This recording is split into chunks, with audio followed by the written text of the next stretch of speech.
चला तर आपण आज टेंडर कोकोनट आईस्क्रीम बनवणार आहे. त्याच्यासाठी मी कोकोनट घेतलेले आहे. हे नारळाचं नारळ ओलं नारळ काढून घेतलेलं आहे मी. ही नारळाची मलाई काढून घेतलेलं आहे मी. दळून घेतलेली आहे. कस्टर्ड पावडर घेतलेला आहे. ही क्रीम घेत आहे आणि आज थंड दूध घेत आहे. थंड घ्यायचं दूध. आता हे क्रीम टाकते मी याच्यात.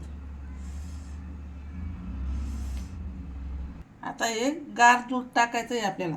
हे एक वाटी दूध टाकते मी. याच्यात मी कस्टर्ड पावडर टाकते आणि याच्यात साखर टाकते मी. ही दळलेली साखर आहे ती टाकायची.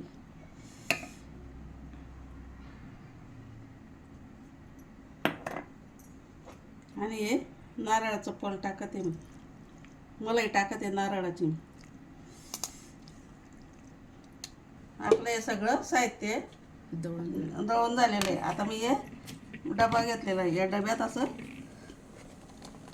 सेट करायला ठेवते मी. अजून 2-3 तासानंतर आपण याला अजून असं ग्राइंडर करणार आपण. तेव्हा आपली मऊसूत अशी आईस्क्रीम बनणार.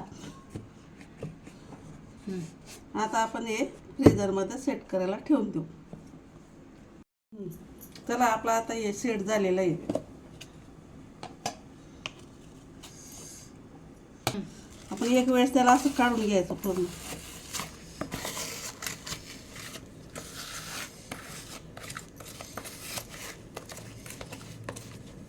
आणि परत मिक्सरला लावून घ्यायचं.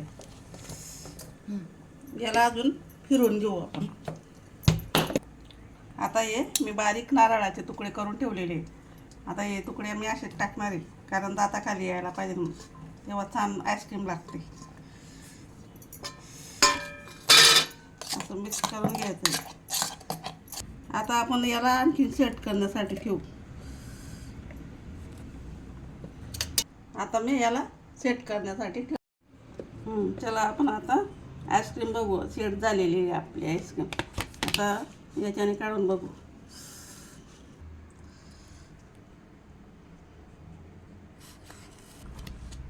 अशा प्रकारे आपली नारळाची आईस्क्रीम तयार झालेली आहे. तुम्ही बी करून बघायचं, खाऊन बघायचं. माझ्या चॅनलला लाईक करा, सबस्क्राईब करा. धन्यवाद.